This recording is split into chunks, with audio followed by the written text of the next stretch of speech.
My expertise belong with the biology subject and I am serving my job as a biology teacher in Expert Science Collegiate. So आज का मेरा पहला topic है lecture number 1 biology first year chapter number 3।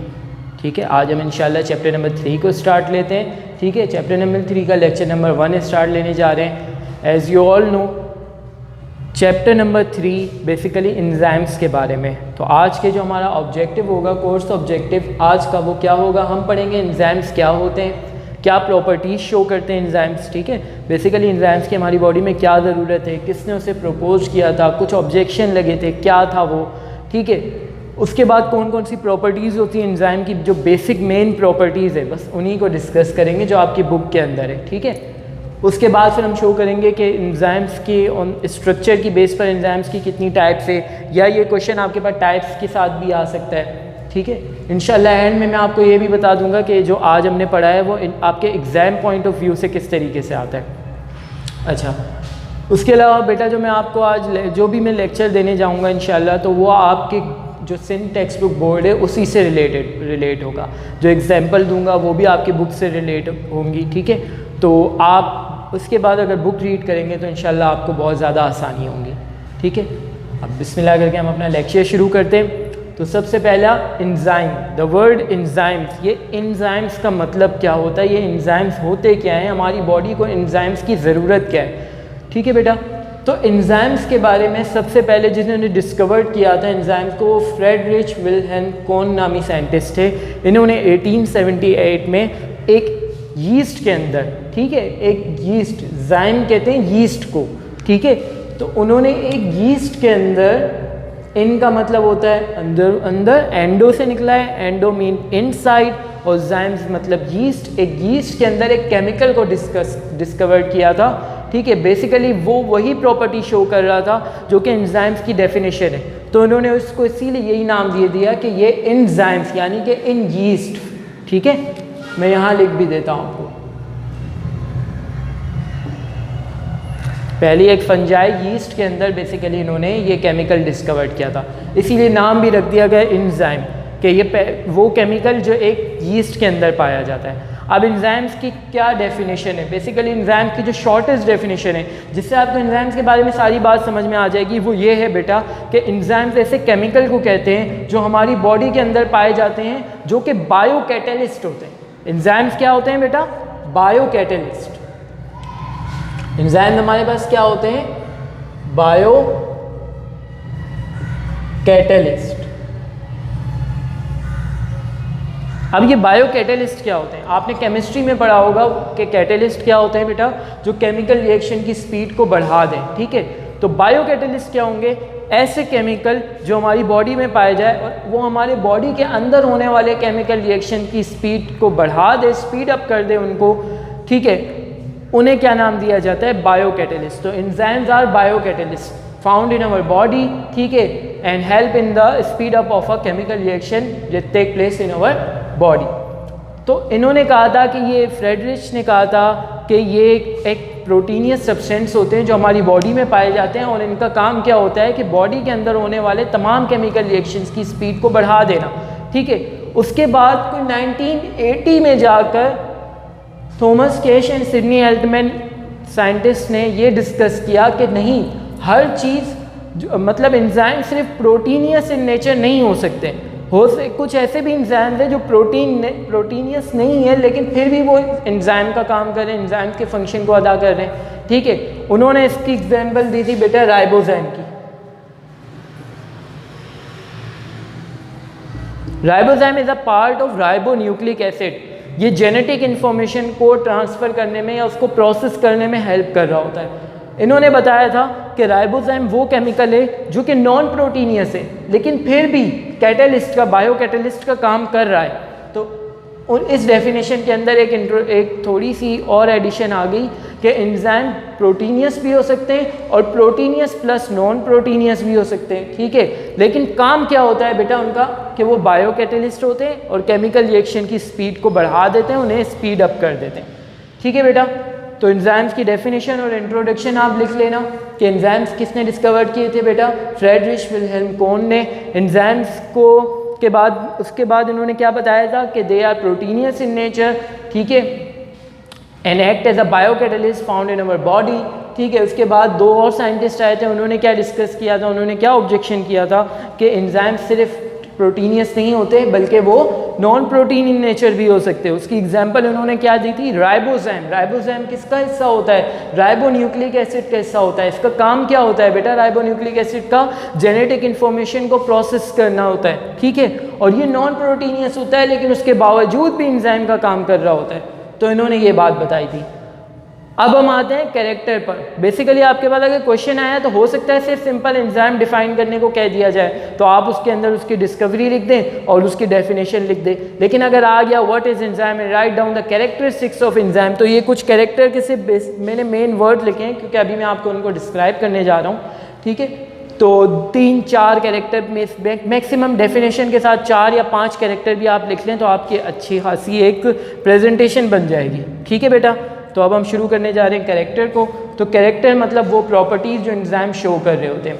तो enzymes are proteinaceous in nature. सबसे पहली बात उसकी डेफिनेशन के अंदर ही मौजूद है कि एंजाइम्स क्या होते हैं बेटा, वो प्रोटीनियस इन नेचर होते हैं। प्रोटीन प्लस नॉन प्रोटीन भी हो सकते हैं, वो बात की बात है, वो हम उसके स्ट्रक्चर में अभी डिस्कस करेंगे, ठीक है। एंजाइम्स क्या होते हैं, बेसिकली मेजर पार्ट कौन सा होता है एंजाइम्स के अंदर, प्रोटीन होता है। इसीलिए एंजाइम्स क्या होते हैं बेटा, प्रोटीनियस इन नेचर। उसके बाद एंजाइम्स की specificity, what are the specificity of enzyme. बेटा एंजाइम्स अगर कोई काम, कोई हमारी बॉडी के अंदर कोई रिएक्शन हो रहा है जो कि ऑक्सीडेशन से हो रहा है, ठीक है, और वो कोई एंजाइम करवा रहा है, तो अगर एंजाइम वो ऑक्सीडेशन में हेल्प कर रहा है तो वो किसी की रिडक्शन में हेल्प नहीं करेगा। ये स्पेसिफिसिटी होती है एंजाइम की कि अगर एक एंजाइम फोटोसिंथेसिस करवा रहा है तो वही एंजाइम रिस्पिरेशन में हेल्प नहीं करेगा। अगर एक एंजाइम डाइजेशन ऑफ प्रोटीन में हेल्प कर रहा है तो वही एंजाइम डाइजेशन ऑफ लिपिड में हेल्प नहीं करेगा, ठीक है। तो बेटा अगर कोई एंजाइम कैटाबॉलिक रिएक्शन करवा रहा है तो वो एंजाइम एनाबॉलिक रिएक्शन में हेल्प नहीं करेगा। एंजाइम स्पेसिफिक होते हैं, उनको जो काम होता है बस वो वही काम करवाते हैं। हर एंजाइम या हर एंजाइम हर काम नहीं करवा सकता, ठीक है। तो ये होती है बेटा इनकी स्पेसिफिसिटी। पहला क्या है बेटा, एंजाइम प्रोटीनियस इन नेचर होते हैं। दूसरा specificity, enzyme are specific in nature, ठीक है। उसके बाद फिर आप एग्जांपल के तौर पे कुछ एंजाइम्स के नाम ले सकते हो कि proteolytic enzyme only digest protein, ठीक है। उसके अलावा उनके सबस्ट्रेट स्पेसिफिक होते हैं, रिएक्टेंट स्पेसिफिक होते हैं। अगर एक एंजाइम एक चीज़ पर काम कर रहा है, फोटोसिंथेसिस में काम कर रहा है, तो वो रिस्पिरेशन में उसका कोई किरदार नहीं होगा, ठीक है। ये होती है बेटा स्पेसिफिसिटी। फिर अब बात आती है साइज़ की। तो बेटा एंजाइम का मॉलिक्यूल हमेशा बड़ा होता है अपने रिएक्टेंट के साइज़ के हिसाब से, ठीक है। बेसिकली मैं अगर आपको एक शॉर्ट बता दूं तो ये अगर आपके पास एंजाइम है तो बेटा ये इसका रिएक्टेंट मॉलिक्यूल होगा। ये रिएक्टेंट मॉलिक्यूल है जिसे सबस्ट्रेट का भी नाम दिया जाता है, और ये आपके पास एंजाइम होगा। अब आप देख सकते हो एंजाइम का साइज बड़ा होता है हमेशा रिएक्टेंट के साइज से।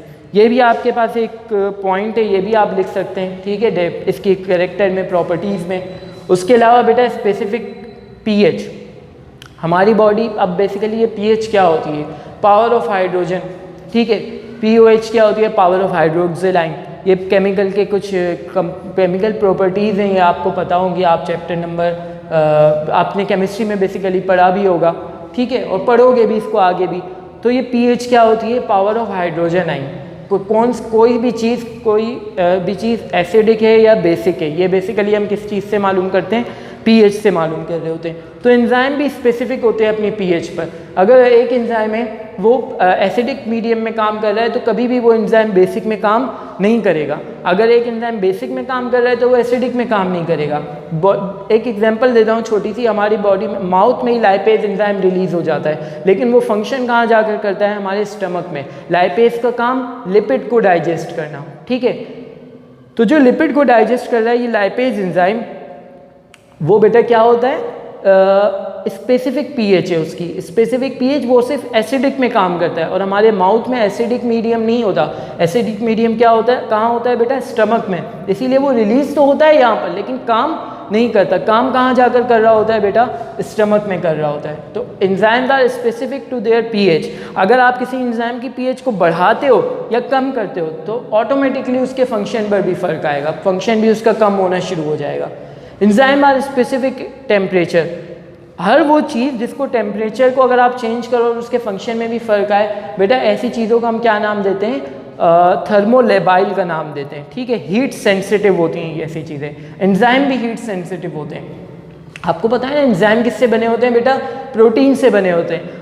अगर प्रोटीन को हीट करूं तो वो डीनेचर्ड हो जाएगी, दोबारा रीनेचर वो नहीं हो सकती। तो एंजाइम भी क्या होते हैं बेटा, specific eight there temperature, specific temperature होता है। ठीक है बेटा, उसके बाद टाइप्स पर आते हैं। कुछ एंजाइम की छोटी सी 2 टाइप्स होती हैं। एक आप कहते हो बेटा एंडो एंजाइम होते हैं और एक आपके पास होते हैं एक्सो एंजाइम।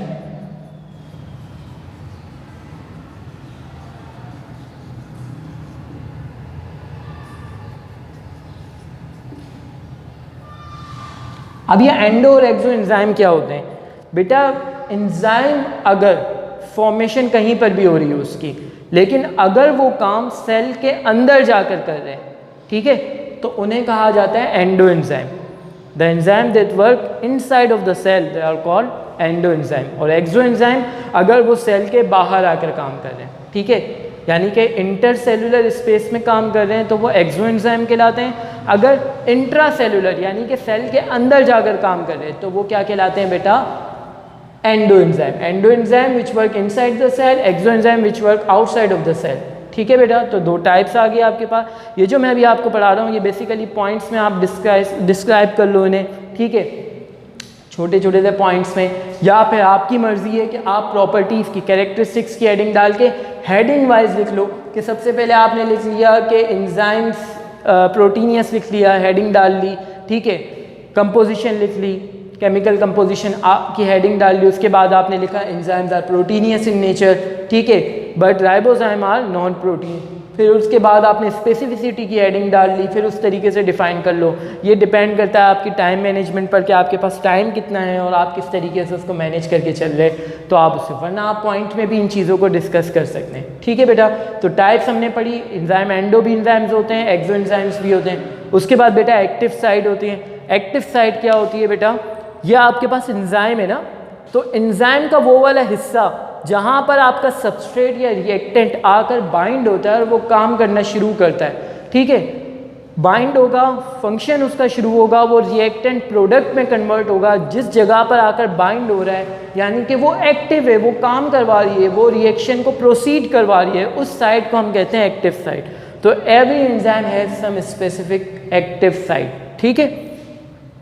उसके बाद बेटा एंजाइम्स के पास कुछ एक्टिवेटर भी होते हैं और कुछ इनहिबिटर भी होते हैं। फॉर एग्जांपल एक एंजाइम है, एक मैं आपको छोटी सी एग्जांपल दे देता हूँ कि आपने चूल्हे पर, ठीक है, चाय के लिए सारा सामान उसके अंदर डाल दिया पतीली में, ठीक है, चीनी, पत्ती, दूध, पानी सब डाल दिया, लेकिन आप उसको हीट नहीं कर रहे हो, ये एक्टिवेटर है। अगर आप एंजाइम भी कुछ इस तरीके से काम करते हैं कि वो एक्टिवेटर अगर नहीं होगा तो चाहे एंजाइम कंसंट्रेशन कितनी भी हो, एंजाइम के इसके प्रोसेस पर वो कभी भी प्रोसीड करवा ही नहीं पाएगा। तो कुछ एक्टिवेटर भी चाहिए होते हैं, ठीक है, जो कि उस काम को प्रोसीड करवाते हैं। और इनहिबिटर भी होते हैं कुछ एंजाइम्स के। तो अगर आप चाहते हो कि अगर आपकी बॉडी चाहती है, फीडबैक सिस्टम आ रहा है उसके पास कि ये काम आपकी बॉडी में बहुत ज़्यादा हो गया, इस काम को रोकना है, तो उस रिएक्शन के उस एंजाइम के इनहिबिटर आ जाते हैं और वो उस काम को रोक देते हैं। तो एंजाइम स्पेसिफिक होते हैं, उसके कुछ एक्टिवेटर भी होते हैं और कुछ इनहिबिटर भी होते हैं। और एक बात बेटा कि एंजाइम केमिकली अनचेंज होते हैं, चाहे कितना भी केमिकल रिएक्शन हो जाए, कुछ भी हो जाए, एंजाइम अनचेंज ही रहते हैं, ठीक है। After the chemical reaction completion of chemical reaction, enzyme हमेशा एज इट इज़ आपको वैसे ही मिलेंगे जैसे वो शुरू में थे। वो अपनी रिएक्टेंट को, वो अपनी एनर्जी को पूरा कर लेते हैं, ठीक है, वो अपना जो उन्होंने कंट्रीब्यूट की हुई होती है एनर्जी, वो उसको आखिरकार कंप्लीट कर लेते हैं, ठीक है। तो enzyme after the completion of chemical reaction they are chemically unchanged. सही है बेटा, तो ये हमारे पास कुछ एंजाइम के बारे में था। यहाँ हमने पढ़ा एंजाइम क्या होते हैं, किसने डिस्कवर्ड किया था, उसकी कौन कौन सी प्रॉपर्टीज़ होती है, 1 बाय 1 हमने यहाँ पर कुछ प्रॉपर्टीज़ को डिस्कस भी किया, ठीक है। अब हम जा रहे हैं अपने नेक्स्ट टॉपिक पर, स्ट्रक्चर या टाइप्स ऑफ एंजाइम।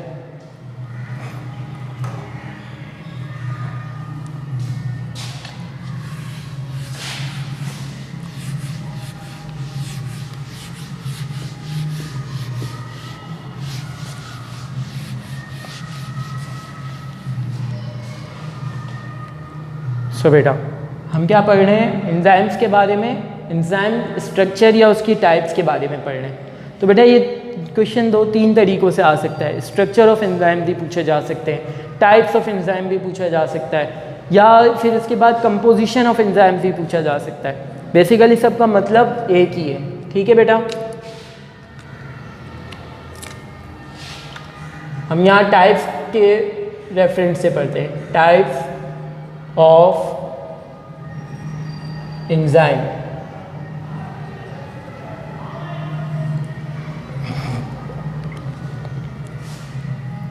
अब बेटा बेसिकली टाइप्स ऑफ एंजाइम क्या है, ये टॉपिक के अंदर क्या पढ़ना है अभी हमने, और ये होता क्या है बेसिकली। अभी हमने पढ़ा कि एंजाइम्स शुरू में क्या बताया गया था, सिर्फ ओनली प्रोटीनियस इन नेचर होते हैं, ठीक है। फिर बाद में ऑब्जेक्शन हुआ नहीं, नॉन प्रोटीन भी हो सकते हैं, ठीक है। अब नॉन प्रोटीन है तो वो नॉन प्रोटीन वाला हिस्सा खुद क्या है इन नेचर में। बेसिकली इन चीज़ों की बेस पर ये टॉपिक हमारा बनता है। तो हम अभी इसके बारे में डिस्कस करते हैं कि सबसे पहला आप इसके अंदर क्या लिखोगे बेटा, सिंपल एंजाइम या proteo enzyme.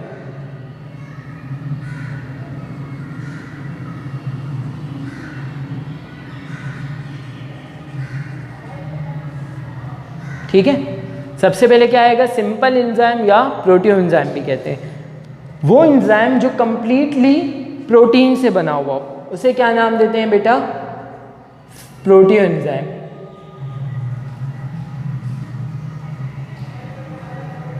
Only proteinaceous in nature, these type of enzyme are called proteo enzyme.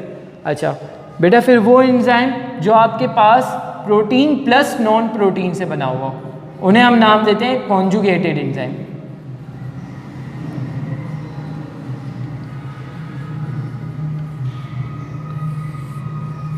वो एंजाइम जो प्रोटीन प्लस नॉन प्रोटीन से बना हुआ उसे क्या नाम दिया जाएगा बेटा, कॉन्जुगेटेड एंजाइम।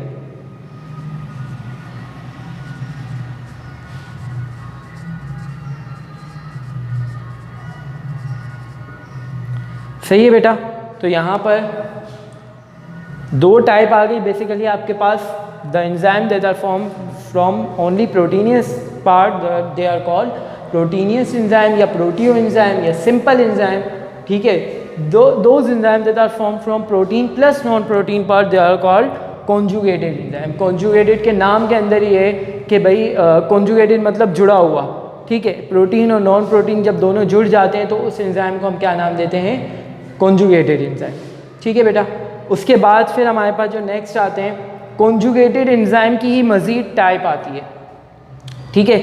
उससे पहले मैं आपको एक चीज़ बता दूं कि ऐसा कॉन्जुगेटेड एंजाइम जो अपनी मैक्सिमम एफिकेसी शो कर रहा हो उसे होलो एंजाइम का भी नाम दिया जाता है।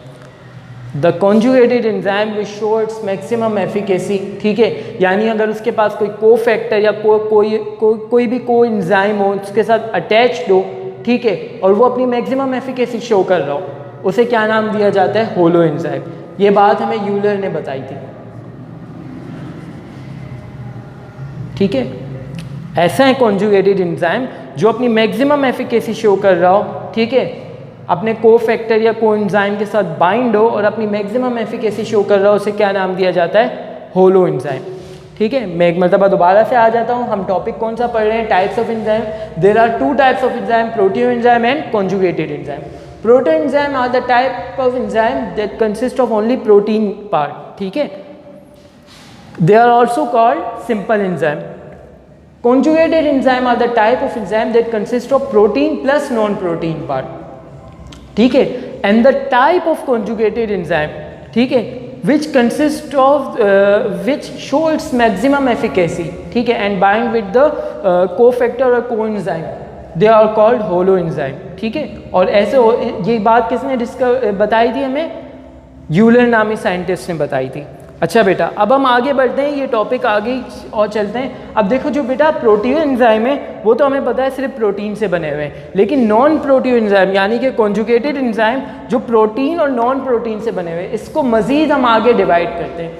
अब बेटा जो आपके पास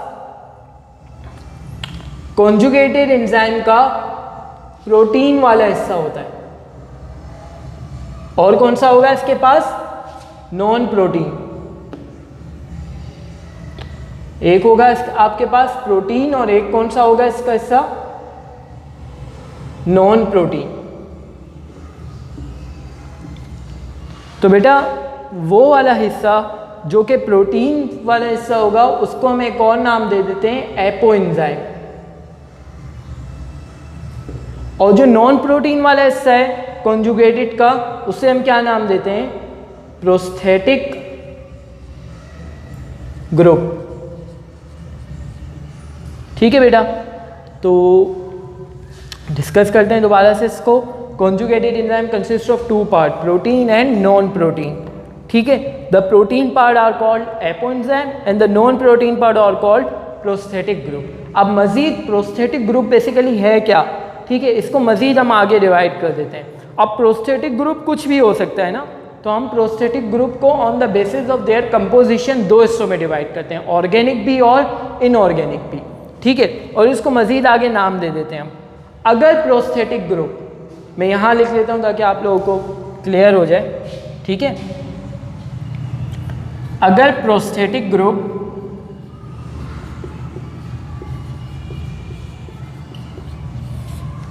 आपके पास ऑर्गेनिक है,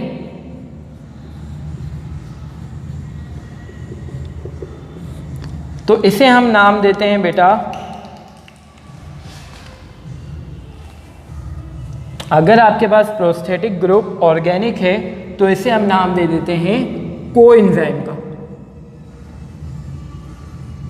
और अगर आपके पास प्रोस्थेटिक ग्रुप इनऑर्गेनिक है तो इसे हम नाम दे देते हैं कोफैक्टर का। ठीक है बेटा, इसकी एग्जांपल भी मैं आपको बता देता हूं। ठीक है, प्रोस्थेटिक ग्रुप अगर ऑर्गेनिक हो तो कोएंजाइम। ठीक है, कोएंजाइम में आपके पास एग्जांपल जो आ जाती है वो आ जाती है NADP, FAD, ये सारे के सारे कोएंजाइम है। एंजाइम तब तक अपने काम नहीं शुरू करेगा जब तक ये कोएंजाइम इनके साथ अटैच नहीं होंगे। ठीक है, और अगर प्रोस्थेटिक ग्रुप इनऑर्गेनिक है, ठीक है, कोई भी इनऑर्गेनिक एलिमेंट हो सकता है, मैंगनीज हो सकता है, मैग्नीशियम हो सकता है, कैल्शियम हो सकता है, ठीक है, निकल हो सकता है, जिंक हो सकता है। ठीक है, कुछ केमिकल रिएक्शन आपने ऐसे देखे होंगे जिसमें एंजाइम के साथ साथ ये एलिमेंट्स भी जाकर काम कर रहे होते हैं। आप वैसे भी अपने जो बायो एनर्जेटिक्स इसी बुक का चैप्टर नंबर 11 पढ़ोगे तो वहाँ बहुत सारे केमिकल रिएक्शन पढ़ोगे, वहाँ आप इन चीज़ों को डिस्कस करोगे। वहाँ आपके पास एंजाइम आएंगे, बीच में कहीं पर कोएंजाइम आ रहा होगा, ठीक है, कहीं पर कोई एलिमेंट्स आ रहे होंगे, बीच में आप एरो के ऊपर देखोगे लिखे हुए। तो बेटा ये यही होते हैं प्रोस्थेटिक ग्रुप बेसिकली। अगर वो इनऑर्गेनिक हो तो वो क्या कहलाता है? कोफैक्टर। तो बेटा अब हम दोबारा से एक मरतबा रिव्यू ले लेते हैं इसका। Types of enzyme, there are 2 types of enzyme. अगर एंजाइम सिर्फ प्रोटीन से बना हुआ हो तो उसे सिंपल एंजाइम या प्रोटीन एंजाइम भी कहते हैं। अगर enzyme protein plus non protein से बना हुआ हो तो उसे कॉन्जुगेटेड एंजाइम कहते हैं, ठीक है, जो कि प्रोटीन और नॉन प्रोटीन से बना हुआ। और अगर कोई ऐसा कॉन्जुगेटेड एंजाइम है जो अपनी मैक्सिमम एफिकेसी शो कर रहा है तो उसे हम क्या नाम दे देंगे? Holo enzyme. और ये किसने बात बताई थी हमें? यूलर साइंटिस्ट ने बताई थी। अब जो कॉन्जुगेटेड एंजाइम है वो प्रोटीन और नॉन प्रोटीन से बना हुआ है। प्रोटीन पार्ट को एपो एंजाइम कहते हैं और नॉन प्रोटीन पार्ट को प्रोस्थेटिक ग्रुप का नाम दिया जाता है। अब जो प्रोस्थेटिक ग्रुप होता है ये क्या होता है? On the basis of their composition prosthetic group is divided into 2 types. अगर प्रोस्थेटिक ग्रुप ऑर्गेनिक है तो they are called coenzyme. Example is NADP, FAD, ATP, ठीक है। If the prosthetic group is inorganic they are called cofactor. Example magnesium, manganese, nickel, calcium, ठीक है, और भी बहुत सारी एग्जांपल है आपके पास। तो आज हमने 2 क्वेश्चन को डिस्कस किया है। पहला क्वेश्चन क्या था बेटा हमारे पास? ये कि एंजाइम क्या होते हैं। तो अगर सिंपल छोटी सी डेफिनेशन आ जाए, डिफाइन द फॉलोइंग, उसमें सिर्फ एंजाइम लिखा हुआ तो आप सिंपल उसकी डेफिनेशन कर ले, डिस्कवरी बता दें कि इन साइंटिस्ट ने बताया था और उसकी डेफिनेशन प्रॉपर लिख दें, आपको ठीक है। क्योंकि और भी डिफाइन द फॉलोइंग अगर क्वेश्चन आता है तो सिर्फ एंजाइम नहीं 2-3 और टर्म भी आपको पूछी जा सकती हैं, तो उसमें इतना काफ़ी है। लेकिन अगर शॉर्ट क्वेश्चन आ रहा है और लिखा जा रहा है कि what is enzyme, write down it's properties, तो आप सिर्फ एंजाइम की डेफिनेशन करोगे और 3 से 4 उसकी प्रॉपर्टीज़ के बारे में आपने लाजमी बताया, कम से कम तो 4 प्रॉपर्टीज़ के बारे में आपने लाजमी बताना है, ठीक है। उसके बाद बेटा फिर आपके पास आ जाती है, अगर कोई ऐसा सवाल आ जाता है लॉन्ग में आ जाता है, ठीक है, कि what is enzyme, write down its properties and write down the structure of enzyme, तो आप एक एक चीज़ को डिस्क्राइब करना शुरू करोगे, लेंथ जितना ज़्यादा डिस्कस करके लिखोगे क्योंकि लॉन्ग है, ठीक है। बेटा देखो जो हमारे पास फर्स्ट ईयर है, आप लोग इंशाल्लाह अभी इंटरमीडिएट आपका फ़र्स्ट टाइम होगा, यानी कि पहली मरतबा आप इंटरमीडिएट के जो एग्ज़ाम दे रहे हो, तो आपको समझाना ज़रूरी है कि ये जो बोर्ड सिंध बोर्ड होता है ना, ये बेसिकली 2 चीज़ों पर होता है, एक आपकी क्वान्टिटी और एक क्वालिटी, दोनों अच्छी होनी चाहिए। आपका लिखा हुआ भी बहुत अच्छा होना चाहिए, प्रेजेंटेशन भी बहुत अच्छी होनी चाहिए। अगर आपने लिखा तो बहुत अच्छा है, ठीक है, लेकिन प्रेजेंटेशन कुछ है ही नहीं उसमें, ठीक है, तो आपको नंबर नहीं मिलते। अक्सर बच्चे इसी बात पर भी मार खा जाते हैं कि उनका जो है लिखा हुआ, तो उन्होंने लिखा तो होता है अच्छा, लेकिन प्रेजेंटेशन नहीं होती उनकी, ठीक है, यानी कि भरी हुई होती है कॉपियाँ, लेकिन प्रेजेंटेशन सिंपल उनकी नहीं होती, ठीक है। और अक्सर बच्चे ऐसे होते हैं जो इनकी प्रेजेंटेशन होती है लेकिन शॉर्टली लिख कर आ जाते हैं, तो बेटा ये कोई ए लेवल नहीं है, ये सिंध बोर्ड है, यहाँ पर आपको कॉपी भी भरनी है और लिखना भी अच्छा है। तो आप कोशिश कीजिएगा अगर कोई प्रॉपर्टीज़ लिखो तो सिंपल छोटी सी सब हेडिंग डाल दिया करे उसकी मेन चीज़ के बारे में, जैसे मैंने आपको बताया स्पेसिफिसिटी, टाइप्स, ठीक है, केमिकली चेंज, इस तरीके से कोई आप सब हेडिंग डालकर उसको लिखा करें, ठीक है। तो इससे आपकी प्रेजेंटेशन बनेगी और इंशाल्लाह आपके नंबर भी आएंगे। तो यह हमारा लेक्चर 1 था जिसमें हमने एंजाइम के बारे में पढ़ा और एंजाइम के टाइप्स के बारे में पढ़ा। इंशाल्लाह अब जो लेक्चर 2 होगा हम उस यहाँ से आगे डिस्कस करेंगे। अगर आप लोगों को कोई क्वेश्चन हो, अगर आपको कोई चीज़ समझ में नहीं आई हो तो आप बेशक मुझसे पूछिए, मैं इंशाल्लाह उसको आंसर करूँगा, ठीक है। थैंक यू सो मच बच्चों, अल्लाह हाफ़िज़।